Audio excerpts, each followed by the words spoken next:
Good morning. Welcome back. So, we are back in base. I know we left last time over at the desert. I managed to fly home. And since then have worked a little bit more on getting this enchanting table working. So we're now finally to a point where we can get level 30 enchantments, and I've gotten 3 so far off of this. I've got Aqua Affinity, which we definitely need for this diamond helmet, but there's a couple of other enchantments that I want for it. We also have Efficiency 4, Quick Charge, and Looting, which I don't know what Quick Charge does. I know what Looting does, but I don't know what Quick Charge does, so this might be a dud book. We'll find out. And then we've also got a spare book that we looted from previously for Looting 3. So I'm hoping to get Bane of Arthropods, and then since we have that spider spawner, I figure that will probably be a good way for us to go ahead and both get some resources and be able to... Oh, come on, brain. And be able to earn a whole bunch of experience. Which, as you can see, I'm down to 27, so we're gonna need to go farming anyway. The last issue that I want to address is the fact that we have been living in the dark for a very, very long time. And that's not exactly good watching. So there's a few things that we need to do. We need to get some kind of lighting system figured out for this cave. And then just in general, like the lack of coal is becoming a serious issue. I want to get some kind of proper stairway organized for this thing. Some kind of proper path laid out for this cave. Maybe start a little bit with the decorating, making it into that, we talked about making it into like a underground dwarven city or something like that. It'll primarily be decorative. I don't have any, like, major plans to make it entirely functional, but, you know, decorating is just sort of something that I like to do in this game. So all these kinds of things are what I'm thinking about right now. We also probably need to go get some blaze rods, so that way we can start preparing for, like, blaze spawners, which a lot of the stuff that I want to do is apparently going to require, or not blaze spawners. Yeah, it's apparently going to require blaze burners. That's what I'm thinking of. So here we are back in our spider spawner. So I figure I'll go ahead and I'm gonna farm up a few levels, see what kind of loot we can get, and we'll go from there and see where it takes us. So many of these guys. Well, so I think that's probably enough spiders for now. We've got a few more coming down the pipeline. So one of the things I do want to mention, if you also decide to use the spider design, or a spider trap design for yourself, the original design is like the first one on YouTube. I'm pretty sure that we highlighted it when I built this thing. But I want to mention, as like in case you are like me and have never gone off passive for any reason, occasionally they will get stuck behind the ladders. If you just move like left and right a little bit, it'll like attract the AI, and then they'll funnel themselves down the tunnel. Hey, yeah. So nice and easy way to do that. But we've got what, 36 levels now, and we have and this is true, enough resources, like plenty. As in, like, I'm gonna have to figure out how enchanting works levels of, like, enough resources. My cat is very insistent that I should not be talking or recording right now. He does this every single time I try to record. He has a scream about it, and then he tries to rip open my jeans, and he tries to tell me that something is wrong, but he doesn't use words. Like, he speaks fluent English. Let me be very clear. He speaks probably better English than my dog does. But he absolutely refuses to accept the idea that if I'm sitting and I'm busy, that I'm allowed to be busy. Just absolutely cannot stand the idea, because he is cat. And don't get me wrong, I love him dearly. He is a wonderful companion, and he has been there through some of definitely the darkest times that I've ever had, and he's a wonderful emotional support companion. But also, he's an asshole. Also, I'm doing this on hard, so that way I can maximize returns. Just that way we get the most amount of loot possible. And I think it has something to do with experience as well. I'll be honest, I've never really looked into the rules. I'm just sort of going off of RPG rules. But yeah, so I think we're probably good for now. So let's go ahead, make our way out of this cave, pat the cat gently on the head so that way he will quit trying to rip a hole in me. And let's see what else we can enchant, shall we? Okay, so next thing on the docket is to talk about lighting. Now this room is absolutely beautiful, but it's used up basically all of my glowstone.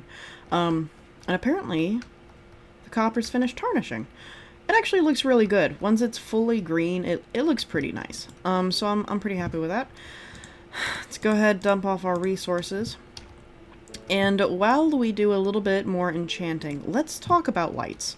So my lighting engine, my rendering engine, has some quirks. We've talked about these previously.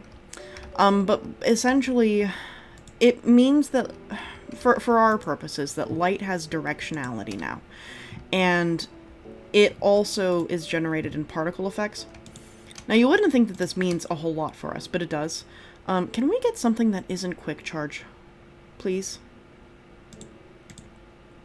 No? Okay, fine. Piercing, quick charge, and impaling. I wish that it would just give you punching. Power and punch. What does that mean? I wish that it would just give you, finally, one enchantment per book. The fuck is Luck of the Sea? Hang on, I gotta go look up some things real quick. Oh, this is okay. So I'm on the wiki. This is a weird phrasing right here for anybody who edits the wiki. An anvil can be used to combine the enchantments of two items, sacrificing one of them and repairing the other. If you would just replace them with the items, that would be way more clear. Sorry, we're getting pedantic. List of enchantments. Okay, so we have... What do we have again? Quick charge. Quick charge, punch, and Luck of the Sea. So,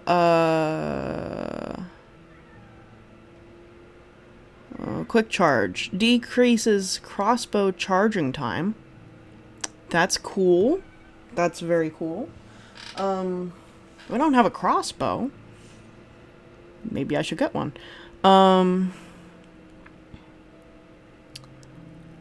It doesn't... Luck of the Sea. Increases rate of treasure bites. Enchanting books, etc. Can you fish up enchanting books? Is that a thing? I didn't know that. Okay, well, I mean, we're surrounded by ocean. And then punch. Where is punch? Piercing power punch. Increases arrow knockback. So it looks like quick charge and punch are things that we would want on a crossbow? Or is that just a bow? Looks like this is for just bows. That's okay. Well, we have efficiency, which we need. Piercing, quick charge, and impaling. I guess that's going to make for a really good crossbow. Power and punch. That'll make for a good regular bow. Quick charge and looting. Don't know why I would want that one. That seems kind of pointless. But we're out of levels now, so that's kind of what we have. So let's go ahead, get Aqua Affinity on our helmet. Bane of Arthropods on our sword. Oh, gotta flip those around. There we are. Efficiency can go on our pickaxe. Yeah, and then, can you even make a crossbow? Let's ask that question first. So it looks like we have two. We have crossbow and heavy crossbow from immersive aircraft. Oh, you know what? That's probably for the planes. I don't need that. Yeah, so you can. It's sticks, iron, tripwire hook, string. Okay. Iron stick planks. Do we have... Iron has been a problem lately. You wouldn't think it, but, and we did burn through a lot of iron building that airplane. So mining might need to happen. But anyway, we were talking about lighting, right? So, because of the way that this pack works, as previously established, there are multiple ways which we can get light into an area. It means that each one of them has additional rules and uses, essentially. So, panel lighting, like a block, like a glow block, or those shroom lights or whatever. So, all of those are basically going to emit light from the directions that they're facing. And eventually it will warm up and it will add light to an entire area. But you can see how it's darker up here and then really bright down here, so it adds kind of a floodlight. So light has directionality. This is a problem when we start to talk about torches. So let's go ahead, get out our coal, grab a stick. If I can remember to face the correct direction. There we are. So let's just get out a torch real quick, and then we'll go into one of the darker rooms down there and I'll show you. And then a lantern, which I think we actually need iron for. But let's double check it. Yeah, iron nuggets, and a torch. So I think we're gonna have to go up to the island anyway. So let's just pop over there real quick. Okay, so back here we are. Good, so we do have some iron. We got some iron nuggets. That's what I was hoping for. Admittedly, having our resources spread out across 3 bases is not helpful. So we need iron, torch, lantern. Good, okay. So let us do a demo real quick. So let's go upstairs where it's nice and dark. Okay, so let's go ahead and throw down the torch and see how it's going to glitter for a little while. It's going to take a long time for this to eventually warm up and figure out where it wants the light to go. But the light is always going to project upwards like this. So you can see how it's starting to figure itself out.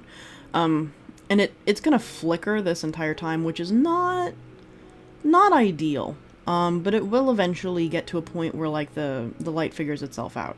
And it's gonna, like I said, it's gonna flicker. So this is one of our possible lighting options. The other lighting option, let's go ahead and let the particles clear, is to use lanterns. Now, I'm gonna show you something. Let's set this lantern down on the ground, and you'll notice that absolutely nothing is happening, right? And this is because the directionality of the light from the lantern is facing downwards. So torches face upward, lanterns face downward.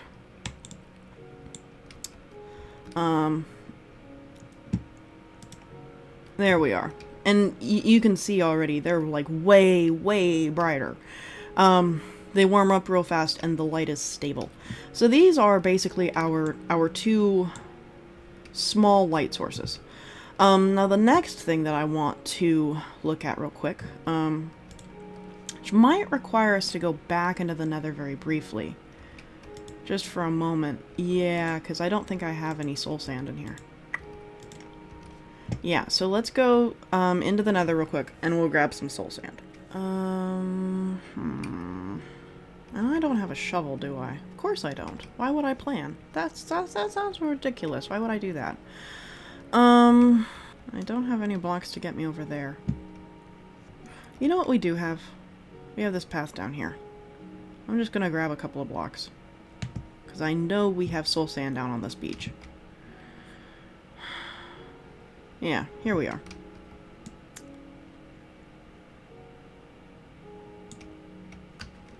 Just grab like 3 of those. Back through the portal we go. Okay, so let us do the same thing, but with soul sand torches. I think it's just like that. Maybe you apply soul sand to the torch. How do you do this?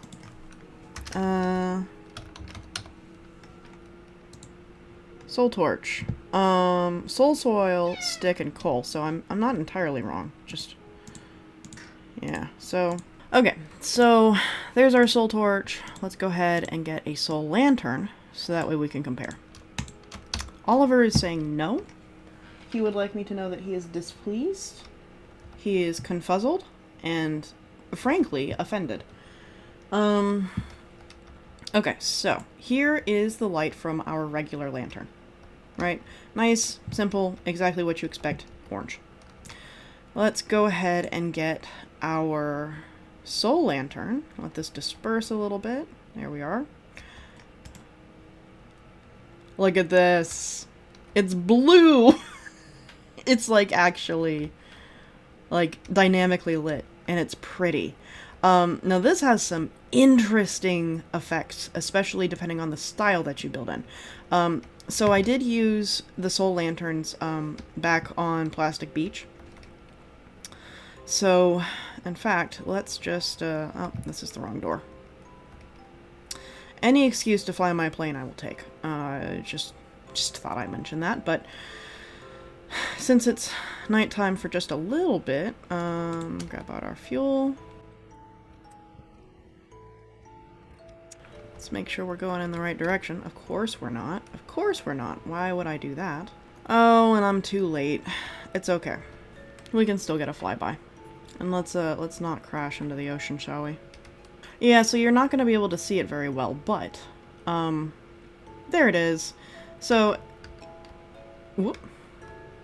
You'll notice that as we do the flyby of Plastic Beach, that the lighting is slightly blue.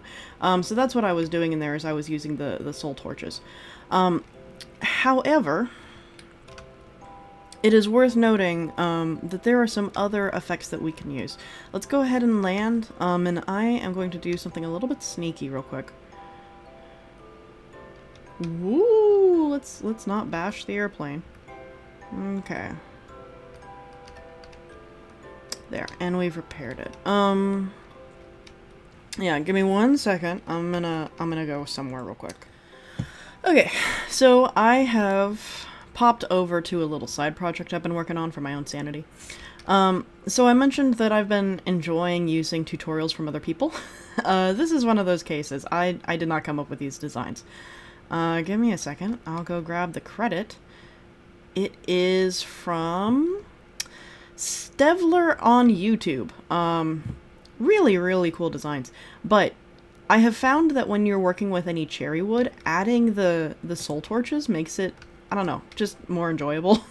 It adds a really interesting dynamic aspect to the colors, and it works really well with the pink. So that has been something I've been enjoying. However, as you'll notice, when we use these soul lanterns, unless I plunk them on top of something, or like hang them off of something, we're not getting any light. So these are purely for decoration, and instead the ones that I've got hanging under there are actually giving off the light. So you can definitely do some interesting things with it. And then I've got a torch down here, which is, of course, you know, sending light to the above. So yeah, just kind of an idea. But I personally like the soul lanterns a whole lot more than I like the orange lanterns. Of course, it's going to depend on our use case, right? But this is something that I'm kind of looking at right now. So let me pop back home and I'll bring you back in. Okay, so we're back. Of course, now I haven't used this soul lantern idea with everything. Of course, down here I've got the orange lanterns. I think it looks nicer. So, really does depend on use case. Yeah, so lighting is definitely something we need to think about. And I think for now, because we're looking at improving the underground, let's go ahead and go down into our cave and test which lighting source we like more, because we might want the orange. Just really depends. Okay, so down in the cave. Let's go ahead and throw up the soul lantern. It's pretty. It's atmospheric. Very blue. But I don't think it's doing a lot in terms of actually highlighting the area. Like I said, it's nice for like if you need something atmospheric that you don't notice, it might be good for that. Let's try the orange. So this is much brighter. A little bit more traditional. I don't hate it. I definitely don't hate it. Kind of hard to decide which one we want to use, quite frankly. So, we could also end up using sort of a mixture. That might look interesting, sort of mixing our light sources a little bit. I'll give it a think. For sure, we need lights down here. And these bright white glow lichen, I mean, they're pretty, don't get me wrong, but they're not exactly the strongest source. Glow berries work a little bit better. But so far I've not been able to get them to grow upstairs, so I don't know if they need to grow on the natural vine or if I'm just messing up somehow. Haven't figured that out yet. So, of course, the last thing that we need to do is decide whether or not we're going to keep these pillars. And I'll be honest, I'm inclined to say yes, just because I don't know how I'm going to clean that. Yeah, so while it would open up this space, I don't know, I think it gives it a really unique profile. We might be able to thin some out. Like this guy right here, this one's doing nothing for us. Absolutely nothing. So that might be an option, is to just get rid of some of these and then keep the really nice ones. This little stub right here, this doesn't make any sense. So, cleaning stuff up is going to be helpful. And I double-checked our resources. We do have coal. So I don't feel like we need to worry about farming for that right now, but if we do, the best place to go for coal is actually the acacia biome, or savanna biome. I don't know why, but there is like tons and tons and tons of coal and copper out there. Not nearly enough iron, so that is something to watch out for. So, I will just go ahead, get this cleaned up a little bit, and then we will come back. Alrighty, so some of the sightlines have been cleaned up. I got rid of one of the pillars over here, and then another one over in this direction somewhere. Just to try and make sure that everything is nice and navigable. It might actually have been like right here based on this platform. So the next thing that I'm thinking about is which pillars do I want to reinforce and how? Like this one, I think we could use like a block like right here. And that would help. This makes sense to keep, but we might lower it just a little bit.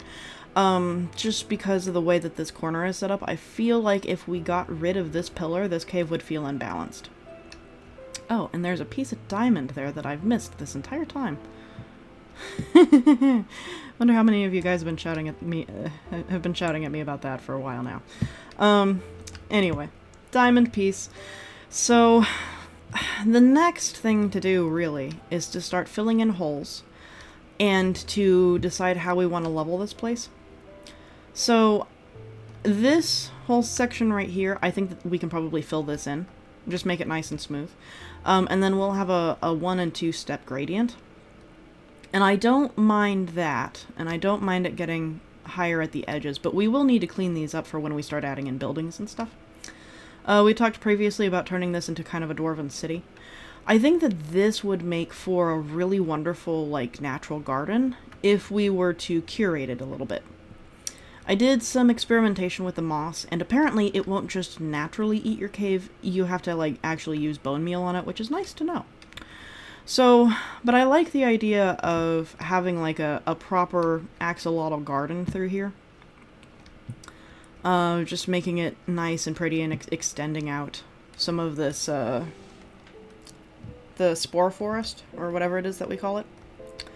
And then the last thing is that we have to make sure that some of these underground tunnel accesses stay available.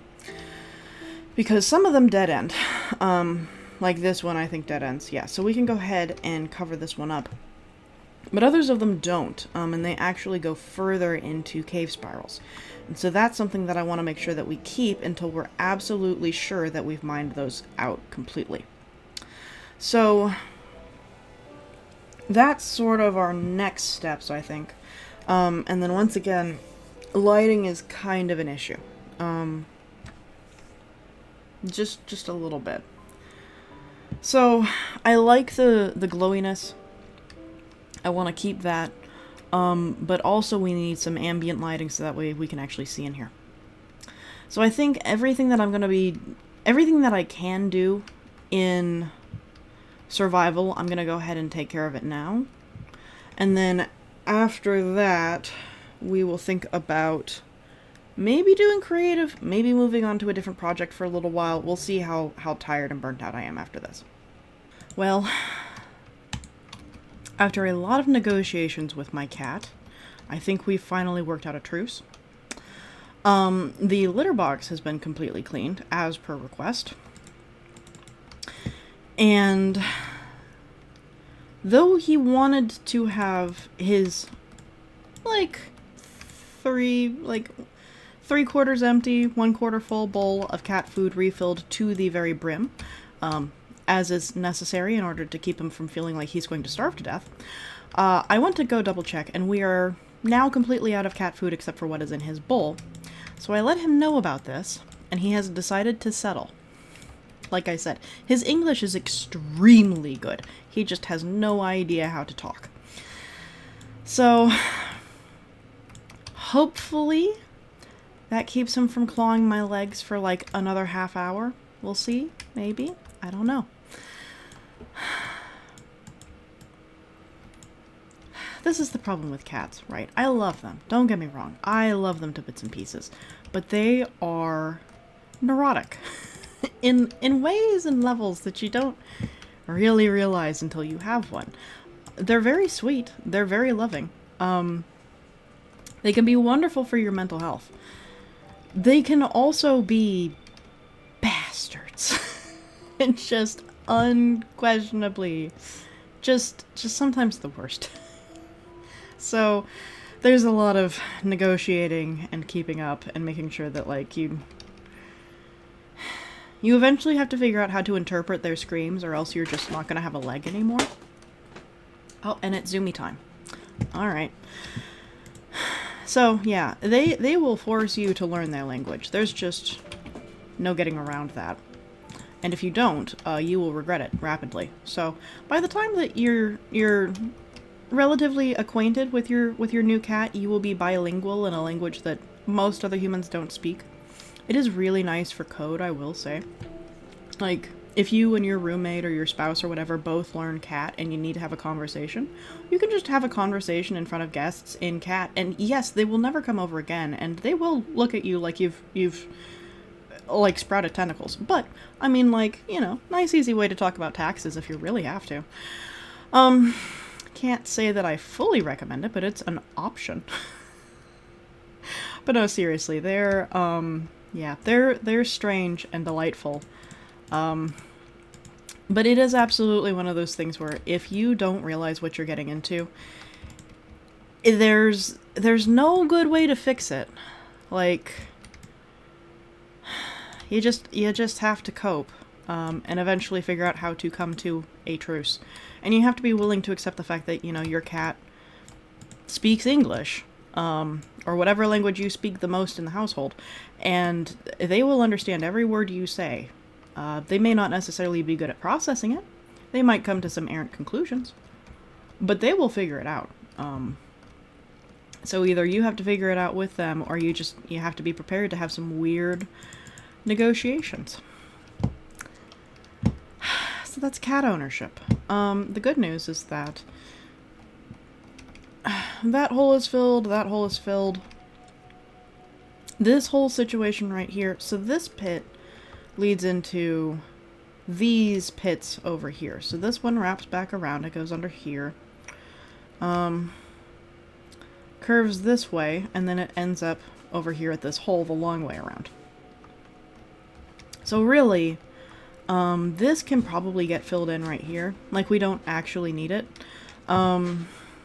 Based on its location, it makes more sense to fill in this one and not this one. And the cat is now done quality checking my work. This is another one of those cat neuroticism things.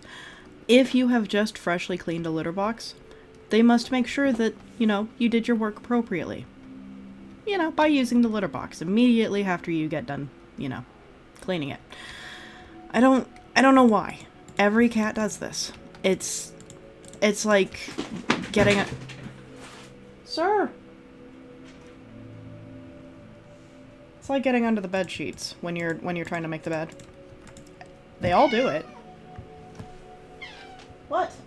Is it because I'm talking about you? How dare I acknowledge you? Are you feeling better at least? No? You're incredibly frustrated, specifically with me? And life? How dare? Sweetie, I don't know what to tell you. The food comes in the mail. We have to wait for the mail to get here so that way you can have a full bowl of food. You're not gonna starve. Well, you can watch for the mailman if you want to. It'll be the Amazon truck, if that helps. I don't know for a fact that they can read, but I think they can read. Not all of them, but I think he specifically can. Okay. Zoomy crisis is not averted, but ongoing. This hole right here, I'm pretty sure that we looked at this already and it doesn't go anywhere, but I'm just gonna double check. Make sure. Yeah, so this doesn't go anywhere, and I brought my shears, so let's go ahead and collect this glow lichen before we seal this up. Yeah, okay.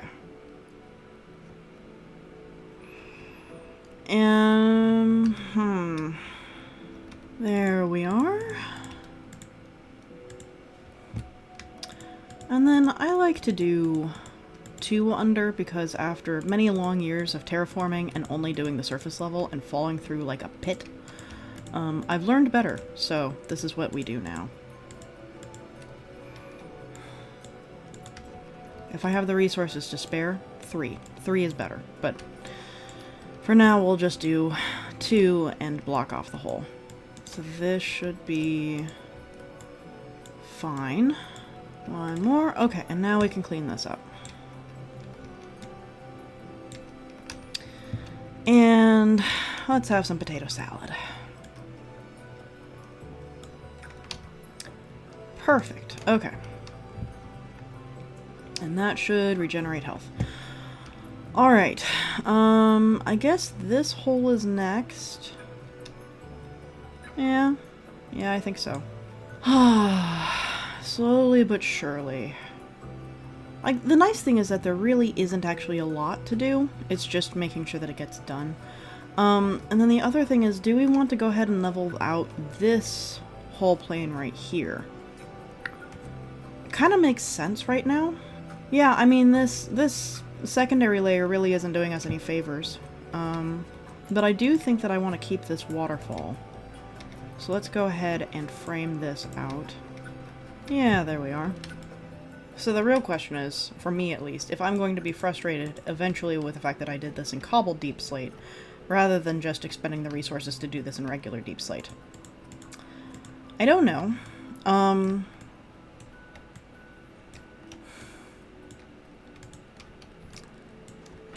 I guess we could write it off under the label of artistic greebling, but I'm not sure.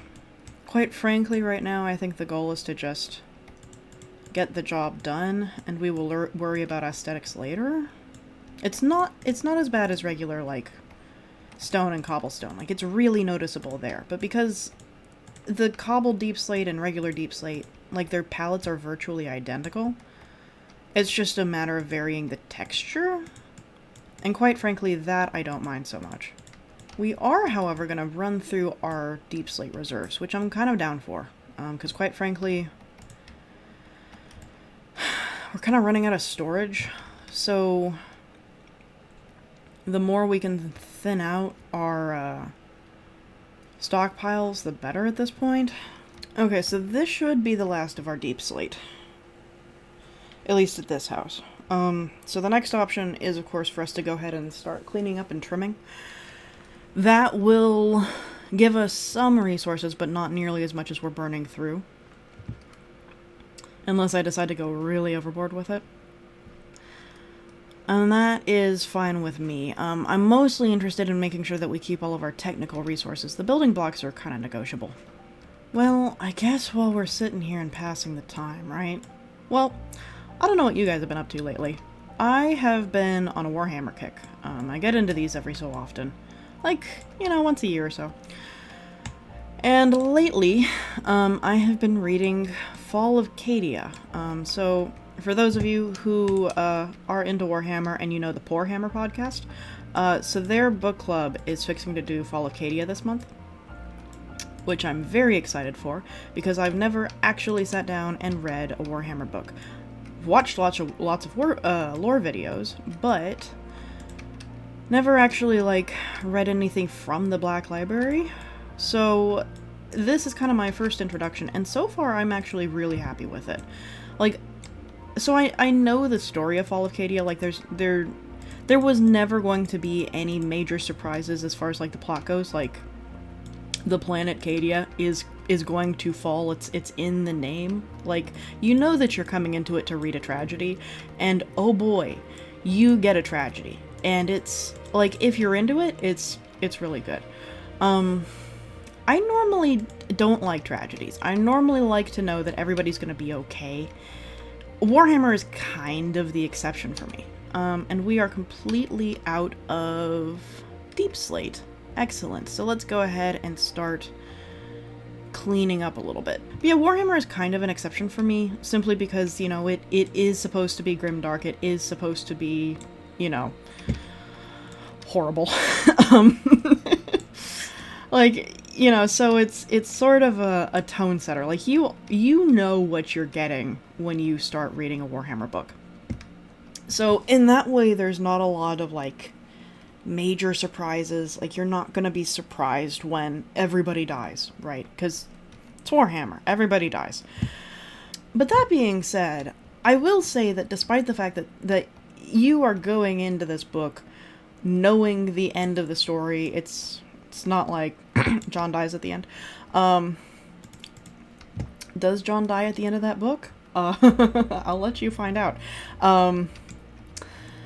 Yeah, no, with Warhammer, because you already know the trajectory, you basically already have the plot and the spoilers, like, you know what you're getting into. It means that you can sort of just sit back, relax, and enjoy the ride. And sometimes that, I think, is really nice, especially for a book where, like, I feel like there is way... At least... Okay, so the narrative around it. I don't read a whole lot, so I'm going based off of, like, what other more bookish people have told me, is that there lately seems to be this real emphasis on, like, we have to have the big plot twist. And I know that was coming out in movies for a little while, of, like, if you don't have a twist, it's not a movie, it's not a summer blockbuster. And I vehemently disagree. I think that a twist can work, but sometimes I want to be promised something and then have that promise delivered on. You know, so if it's a comedy, you better have good comedy chops, because otherwise you're not going to deliver on that. If it's a tragedy, you kind of go in expecting to be sad the whole way, so when you're not, like, that's a good subversion. It's not a twist, it's just a good subversion of what you expect. Like, you don't experience sadness, you experience catharsis, and those are two very different emotions. And Fall of Cadia is absolutely, for me at least, in that, like, catharsis realm so far. I mean, we'll see where it goes.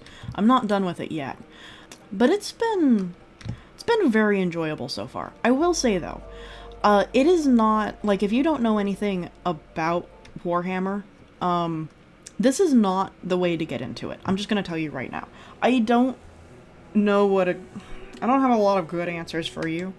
about how to get into Warhammer. Besides, like, go to YouTube, watch lore videos, go to the Warhammer website, find an army you like and learn about it. Like, that's kind of the best way, because it's like getting into Dune, to be completely honest with you. Like, it's not gotten into easily. You're gonna be sitting there for a while, very confused. But the good news is that once you get through that confusion and you start to learn the language, like, a lot of it makes sense. Like, a lot of the technology language that they use is actually compound words. So, like, you'll hear about plasteel. Things are made out of plasteel. It's literally a combination of plastic and steel. And then, like, that one makes, like, a little bit of sense to, like, talk about and hybridize, because, like, you wouldn't... Why are we combining plastic and steel? This doesn't make any material sense. Of course, I don't know. Material scientists out there will disagree. But, you know, then you get things like rockcrete. Rock concrete. Like, okay. Did we really need to clarify that? That seems self-evident. So, like, once you get through those, sort of weird quirks, it starts to become a little bit more intelligible. Though I will say, once again, for Fall of Cadia, like, so, the first chapter opens on a character named Trazyn the Infinite, who is a Necron, and Necrons are Egyptian robot space zombies. Yeah, I don't have a better way to describe it. That's what they are. They're less emphasis on the whole Egypt thing, but it definitely comes out in their naming scheme. And I could go into their lore, but the main thing that you need to know about Trazyn the Infinite is that the Necrons were created as like a warrior caste. And then when their alien overlords won the war, they put them into like a supposedly eternal slumber. It wasn't so eternal. Trazyn the Infinite, for whatever reason, got skipped. He didn't fall asleep, and so he's just sort of been awake and putzing around the galaxy for the last 60,000 years or so. 70, 80, 90,000 years. I don't know. Very long time. And he's decided that what he needs to do with his life is he needs to collect everything and turn it into a museum. So you open on that character from a completely different set of books for a faction that is not related to the Imperium and Cadia in any way. So it kind of expects that you have a fairly deep lore knowledge of the setting before you go into it. And, like, this has its benefits and downsides. Like, it's nice to be able to pull from all of these different areas. Like, it's like superhero comics, right? So, you know, if you're gonna watch a Marvel crossover, like, you know, for example, the Avengers. Watching the Avengers assumes that you know and care about Iron Man, Captain America, Black Widow, the Archer dude to a certain point, Hawkeye, that's his name. You know, Nick Fury, like, all of these different characters, it assumes that you know who all of them are, that you already know all of their motivations, and that you want to see them succeed, right? So there's already a lot hanging on that premise. It's one of the reasons why, you know, when Marvel decided to start up the MCU, they started slow with Hulk and Iron Man, and then promptly threw the Hulk movie out and pretended it didn't happen, but it did. We remember it. It did happen, like a month apart. And then, you know, slowly built that up, so that way by the time that you got to the Avengers, it actually felt like a payoff. Like, you knew who everybody was, you knew why they were doing this, you know how everybody's individual stakes are contributing to the plot and the narrative. Like, if you don't know who Thor is, then you don't care who Loki is, and you don't understand why he's stealing a Tesseract, and you don't know what the Tesseract is unless you watched Captain America. Like...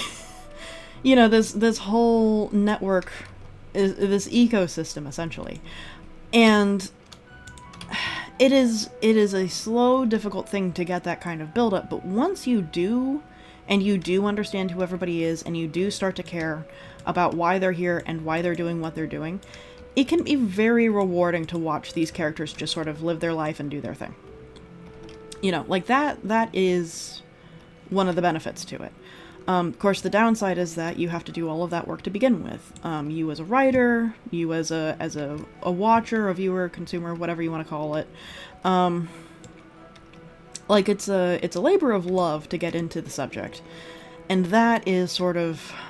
It's one of the benefits of Warhammer, it's also one of the downsides. And considering how much of media has sort of gone in this direction of... Oh, I actually need that to be where it is, darn it. Has gone in this sort of direction of, like, you know, heavily invest in our specific properties, that way we can keep it going for the next 50 years. Like, that kind of mentality. You know, and the fact that we really don't have... We don't have a Hollywood ecosystem that's open to one-time adventures. Like Knives Out, and don't get me wrong, I love the Knives Out series, I'm happy for them to keep going. But Knives Out was kind of unique for the fact that it was one of the first new things that we've gotten consistently in like a decade.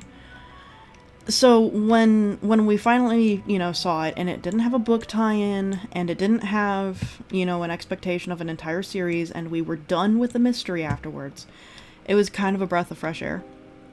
And then, of course, you know, they came out and released Glass Onion, which was also excellent. Like, you know, definitely a good series. If they manage to keep... Though, like, if they manage to keep up that level of quality, I'm going to be happy with it. But it started with, I think, an assumption by the populace, maybe not Hollywood, but the populace, that this was going to be a one and done.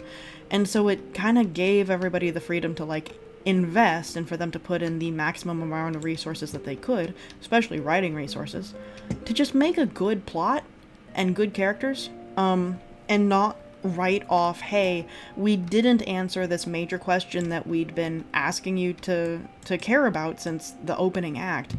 We're not going to answer that, actually, and you have to wait until the third movie to find out. There's none of that nonsense. And unfortunately, I do think that that is kind of one of the cruxes that this kind of media starts to fall into, this heavily serialized media. It's fine for a television show, you know, where, you know, we're going to ask a question in this episode, and we're not going to get that answer until either next episode or maybe the end of the season, depending on where we're at and how important the question is. But, you know, it works because by the time that you watch one 2.5-hour movie, you know, one feature-length movie, you've watched 5 different story arcs of a TV show. You know? So, it means that you get a lot farther. You can work with a much faster pace. You know, a movie needs to have, you know, 1 or 2 central questions that it's asking, and that will be answered by the end of the movie. And it needs to be a question that can be asked and answered within that 1.5 to 3 hour timeline. And if you're aiming for, you know, an 1.5 hour movie, then it needs to be something simple and easy. It's one of the reasons why most kids' movies used to be an 1.5 hours. That was, you know, the expected attention span of kids, whether that was correct or not. But B, you know, those kind of snappy narratives work best when you have a snappy plot and good pacing. You can have a really good 1.5 hour movie if you're conscious about the fact that you have an 1.5 hours to ask and answer a question. TV shows, on the other hand, generally, you know, they've got an A plot, a B plot, and either a runner or a C plot. Which basically means that, you know, whatever the A plot is, generally needs to be the ask and answer of this episode. The B plot can be a little bit more flexible, you know. It can be like you know, we're continuing a plot from last episode, we're introducing new aspects that are going to continue into next episode, and then a runner or a C plot is usually the least important of everything going on screen.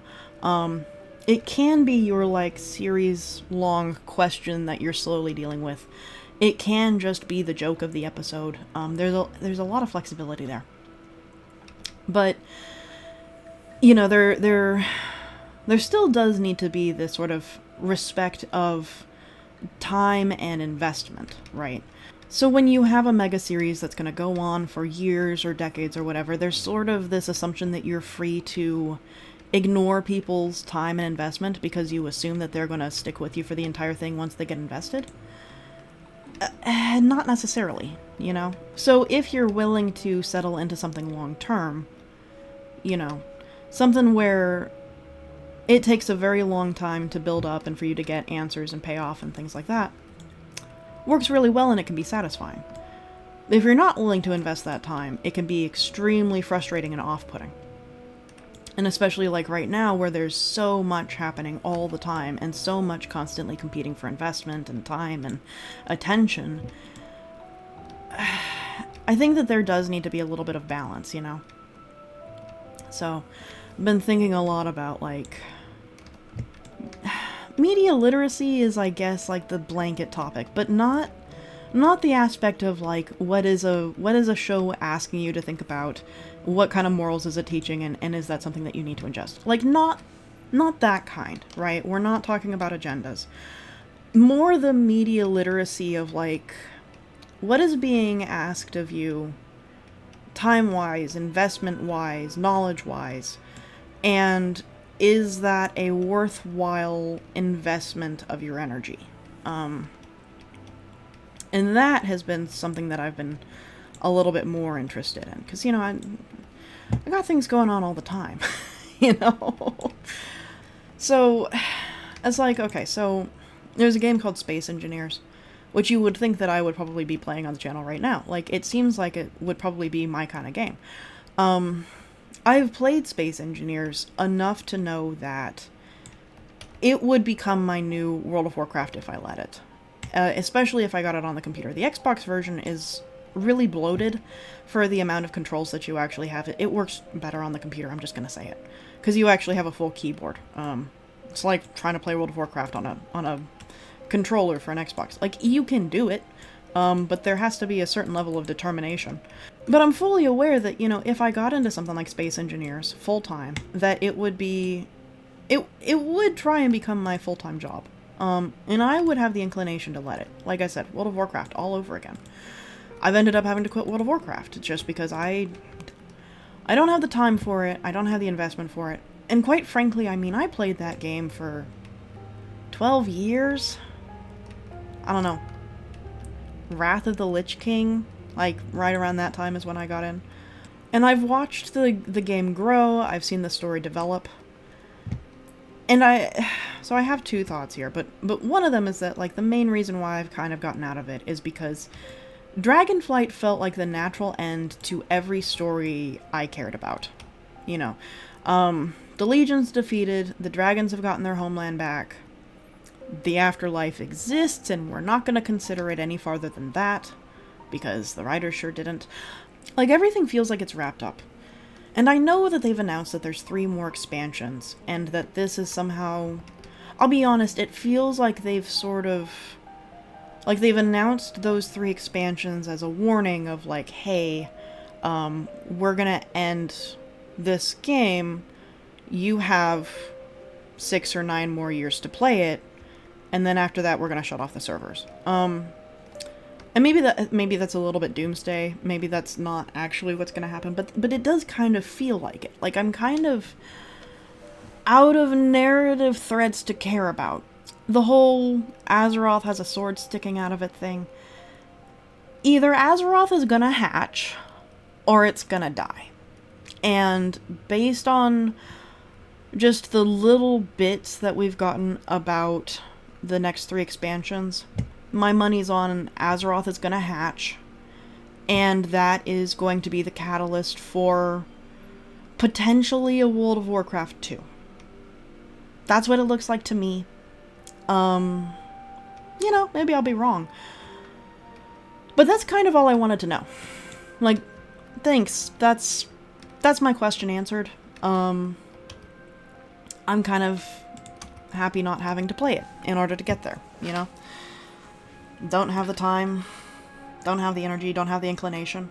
I'm tired of raiding, you know? I can only be so social, and raiding was, like, the peak. Thank you. I'm good. I'm done. But it sort of presents this challenge of like, you know, once you get invested into one of these mega series, how do you ever leave? And I think the answer that they want you to take away is you don't. You know, that you stick with it for the rest of your life because it's going to be here for the rest of your life, and therefore you should care about it for the rest of your life. Well, that's not how people work, and it's not how interest works. And eventually people leave things, especially when they come to a different chapter of their lives. And this brings me to the other thing about World of Warcraft, and sort of leads me back into something like Warhammer, is World of Warcraft sheds younger players, like players who have come in when they're young, at about my age, at about 30, 35, 40, if you hadn't left it already due to job and having a kid or whatever, interest starts to fade out, like right around, you know, that kind of age. I'm not sure if it's a question of maturity, or if it's like a coincidence, an artifact of the writing, what the game asks you as far as time constraints go. I honestly don't have answers. I really don't know. So that is definitely something interesting, is that, you know, I think the way that a lot of people end up getting out of these, like, mega projects, and we have so many diamonds. Oh my goodness. Oh, we have too many diamonds. Is that possible to say? We have too many diamonds. Yeah, I think a lot of the ways that people get out of these sorts of things is just disinterest. But it does sort of make me wonder, like, at what, like, does disinterest fade out, or does it stop all at once for people? You know, is it the sort of thing where you end up quitting cold turkey, or do you kind of keep tentative grasp on it until eventually interest fades out and you forget to look it up anymore, you know? And then, of course, you know, if it is tied to maturity, what about something like, you know, Warhammer attracts people of a certain age? You know, that is another question I have. Like, it seems there's kind of this societal trope, especially of a certain generation or set of generations, that, like, the moment that you turn 45, if you are a man, all of a sudden, like, you suddenly have strong opinions about World War II, and specifically all of the army fronts and the military tech of, like, World War II. It's like a trope. True? Not true? I'd say it's probably less true than maybe the assumption would have you believe. But, you know, it kind of does beg this question of, like, why? You know, why do people's interests transition from this one item to another? So, it's been something interesting for me to think about, especially as I wander back down the path of World of Warcraft, Warhammer, and, like, why am I interested in the series in the first place? And a series which, by the way, under normal, like, I don't, my interests don't necessarily align with Warhammer on paper. I like happy stories. I like feel-good things that I don't have to think too deeply about, you know? I guess it feeds some kind of vicious streak that I've been trying to suppress for years. I mean, that's possible. You know, it's sort of just a way to vent animosity. But I don't think it can just be that. I know I've always had an interest in, like, military tech, but always, like, you know, very highly fictional military tech. Like, you know, there's a series that I absolutely love. It's not Gundam, but it's very close to it, called Zoids. It's about robot machine animals that do combat. But the side of it that I've always enjoyed has been, like, the tournament arc, the staged competitions, the, like, sports battles, you know? Like, that's always kind of been where I've mostly enjoyed the series. There are, like, sections of it that go into more of the, like, you know, actual military stuff, and focus more on those kinds of themes. Like, the first one is all about, like, the horrors of war, but made for kids. A little bit like Avatar in that way, but Avatar was a better written series, I'll be completely honest. It was good, don't get me wrong. Like, you know, that series of Zoids was good. But I think Avatar was maybe just a little bit more palatable considering the age demographic they were targeting. Of course, I don't know. Maybe not. Different opinions. But, like, the tournament arc was my favorite one. And I liked it because, like, we could have these epic, awesome battles and know that nobody was going to die at the end of the day. You know, that really is sort of like the make or break for me. And for some reason, it just doesn't apply for Warhammer, you know. Now, it could be that my investment is in a faction where they don't really have individual identities. Like, so my army is the Tyranids. I love the Tyranids. Shouldn't be a surprise, you know, I like biology. I don't like bugs at all, whatsoever. They creep me out. Millipedes are technically not bugs, but you know what I mean. They're the worst. I hate them. And then there's the Tyranids. Who are like the most horrific creature imaginable. And I'm so here for them. Like, they're so cool. And I just like them. I just think they're neat. But, like, on paper, I shouldn't like them. You know, they are monsters. I do like monsters. But they're not the kind of monsters that I would normally like. I'm not really interested in hive minds. That trope has never interested me. But I like this one. It's just been interesting. And of course, you know, the other thing is that Warhammer sort of plays off of so many other pieces of media. It's like World of Warcraft in that. They're very similar franchises in that way, is that, you know, both of them, their backbone is made up of, you know, cultural assumptions and parody. Very much so, you know. You know, the Tyranids are like a combination of Geiger's Alien and the sandworms from Dune, and to a certain extent Predator, though you wouldn't think it. Like, it's all of those tropes and then turned up to like 3,000 and then thrown into one. Like, it's all of those things. Same with the Imperium and the Space Marines and Chaos and all that kind of stuff. Like, it's all... There's some sort of cultural backbone that it's all working off of. And so in that way, it actually makes the language a little bit easier to learn. Because if you already have a deep cultural understanding of the norms, you already know where this is going, and you can basically slot in your assumptions and have them mostly work until subverted. And I think that that is kind of handy for getting people into something as big as like a major sci-fi series. You know, like my problem with trying to get into Dune is that I think it's Frank Herbert.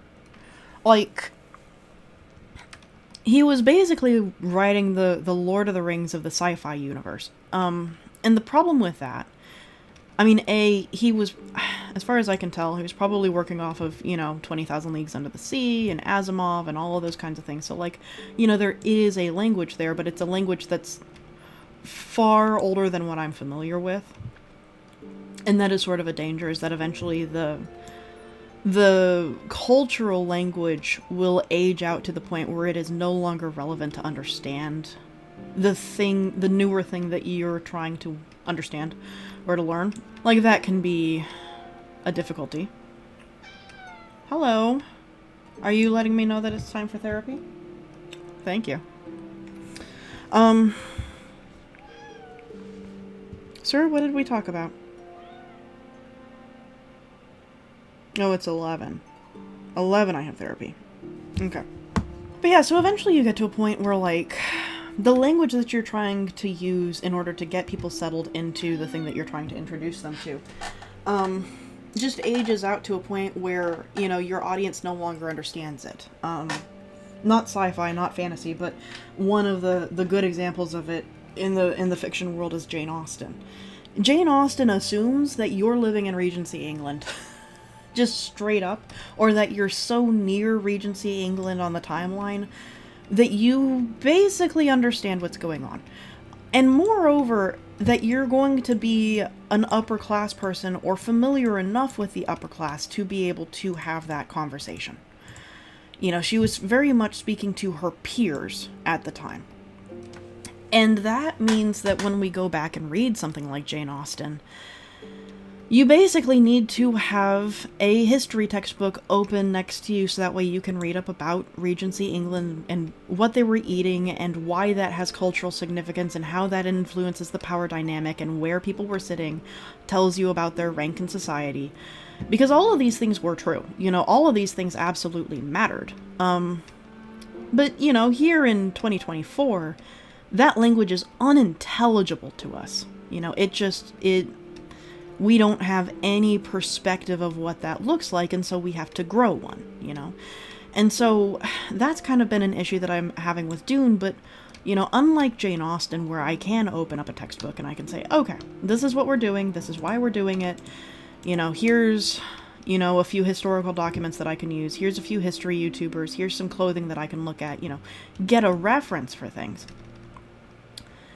That doesn't exist for Dune. At all. It just doesn't exist.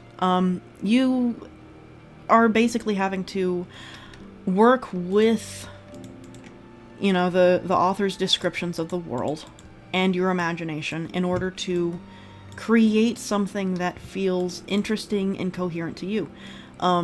Requires an exercise in creativity. And that's good. It's good to exercise those muscles. But it can also get frustrating when it's assuming that you're building those muscles using tropes that you don't actually have, you know. Or worse, you start to forward date, which is another problem with trying to understand Dune in the modern day, is that because so much is based off of Dune, you know, much like everything is based off of Tolkien, that you end up accidentally forward dating your expectations. So like with Tolkien, you know, Tolkien would eventually give rise to Dungeons and Dragons. In fact, Dungeons and Dragons was intended to be Lord of the Rings the game, but things didn't work out with the Tolkien estate, and so they were forced to basically make their game legally distinct so that way they could continue to publish it. And, you know, what comes out of this is that we have an expectation of elves and dwarves that was originally rooted in Tolkien. And his assumptions were originally rooted in Norse mythology. His Norse mythology for all of the different creatures that he adds, and then, you know, Catholicism for the philosophies that he's working in. And, you know, if you don't have those backgrounds, then you don't understand where Tolkien is coming from.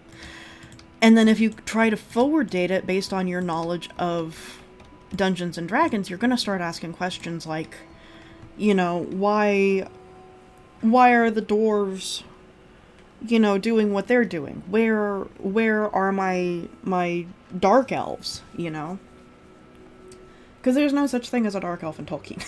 You know, you either are an elf or you get captured and you become an orc. Like, that's how that works. There are no dark elves to speak of in Tolkien world. There are dark elves in Norse mythology, but they're not the evil, sinister, brooding elves that we expect from D&D or, you know, from Warhammer or, to a certain extent, World of Warcraft. But even that leans a little bit more Tolkien-esque in the sense that none of the elves are, like, truly evil.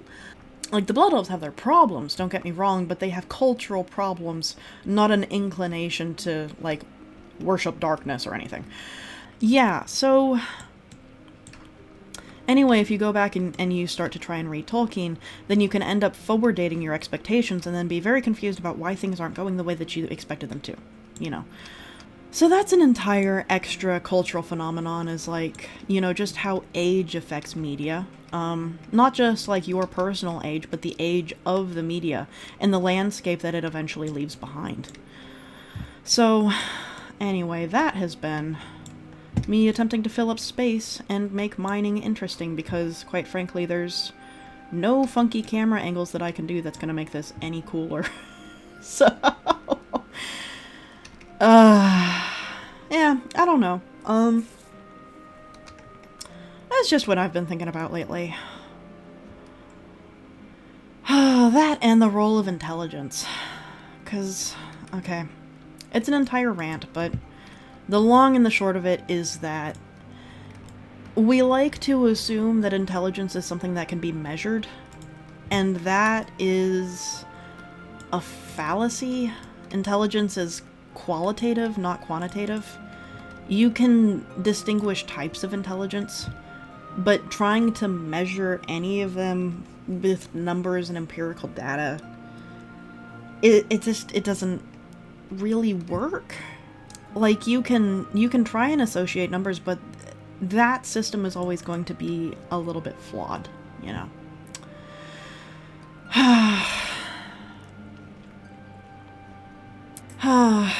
But anyway, I think I've talked your ear off enough for now.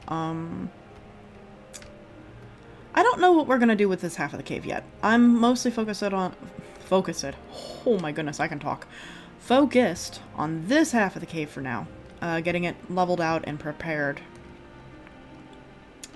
And we might continue to trim down these edges, square them off, make them 4 or 5 tall. That might be the best idea. But I think I'm gonna go ahead and continue that.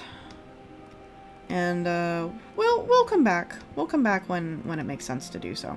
Alrighty, so I've done a little bit more carving, especially along this wall over here and some, back there.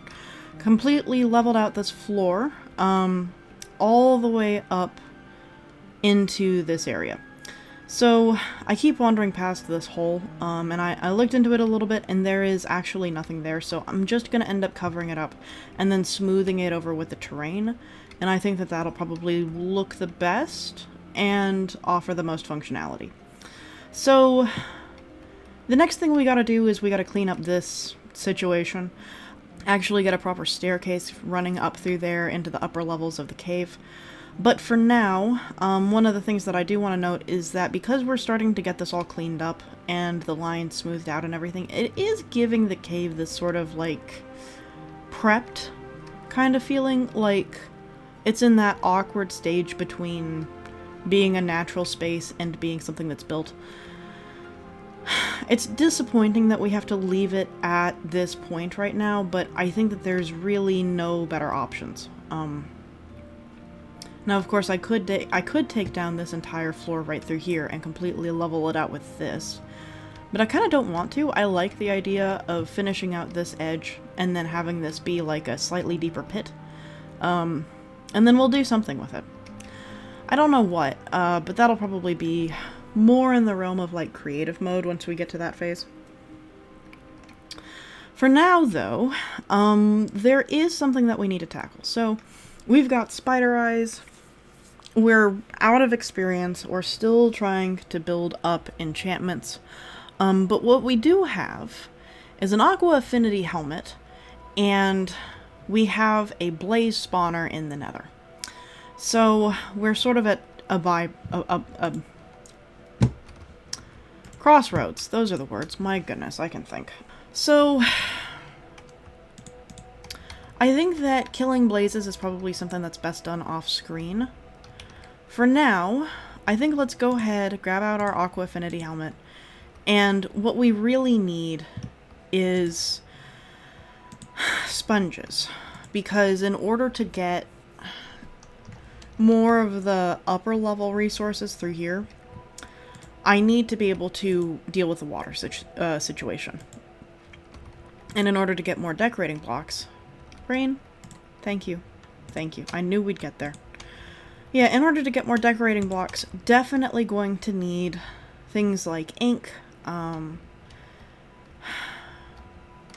a few other blocks which are best gotten from the ocean. So, for now, I think probably our best bet is to start going out, finding some ocean temples, and seeing what we can get.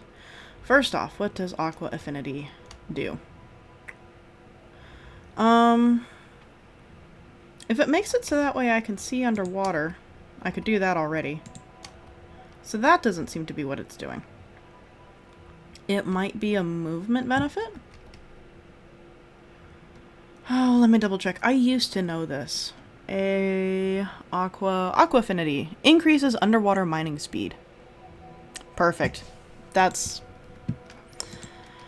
Yeah, that is the kind of thing we need.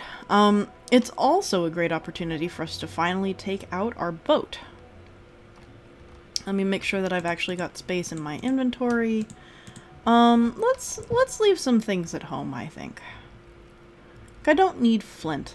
I don't need 64 string. Like, those can go in the basket. And you know what? We might actually need an axe, depending on what we find down there. Now, the nice thing is that, because we're in passive still, we don't have to worry about guardians. Which was genuinely something I was worried about, so... There it is.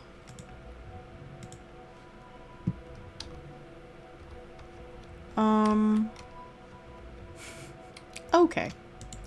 There. Yeah, I don't really want to mess with guardians, to be completely honest. So... I guess the first thing is for us to go...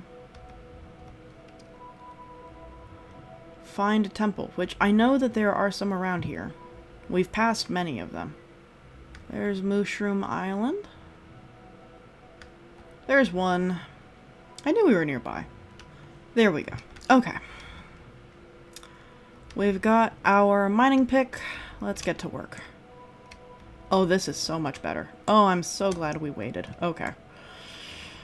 I can actually mine underwater now. What I can't do is breathe underwater, so that's gonna be its own set of problems. This is why we brought food. So there is a way to deal with this. There is a way to exploit water mechanics. Ideally, what we want to do is we want to just immediately find sponges. Like, that would be the ideal. But failing that, what we might do instead is just sort of mine prismarine and bring it home with us. It is quite pretty. I think it's going to be nice to decorate with. I just, you know. Well, I suppose we can use it underground, can't we? Like, that might be cool. I mean, I know we're saying that we're building a dwarven fortress, but like... you know. It's a good analog, I guess. The difficulty is going to be in finding which chamber it's in. Which, again, I think the easiest answer is probably going to be for us to just dive up and down. The deeper in we go, the more challenging this is going to be. Up we get. Ha ha ha. Yes, okay. So now we have to figure out what farm sponge is the best. Let's try sword. Yeah, not bad. Yeah, so it looks like it's gonna be, maybe the sword? I guess? Maybe axe? Yeah, no, it's definitely not the axe. Sword doesn't seem much faster, to be completely frank with you. Ooh, hurt a little bit. Okay. Let's go collect our blocks. 10 wet sponges. Not bad. Not astounding, but not bad. Is there one even deeper over there? Look at that. I can't decide if it's actually deeper or if it just looks deeper because of the different map biomes. Hard to tell, hard to tell. Yeah, fascinating. Okay. Well, I think for now, let's just go ahead and stick with our 10 sponges. Too far, too far. Ah, that was actually a smooth landing. I'm happy with that. Okay, so, I mean, we definitely are going to want more prismarine. For now, considering how much damage we just took, I think let's go ahead and be content and get these sponges dried out. So, considering that we need fuel for the aircraft, considering that we're going to need a lot of torches, the thing that makes the most sense is for us to reserve our coal. You know, however much of it that we have. I've got some here, I've got some up on the floating island. coal is like, for as much as we have, it is a problem. So there is an answer that doesn't require coal that we can do with create. And I have been trying to figure out how we're going to add it to our world and where for a little while, because it's a big structure and it requires a lot of tech. So I think the right answer for us is going to be probably to do that next episode up at the island, get that structure set up. So yeah, I think that's what we're gonna try and do next time. Anyway, thank you for joining me.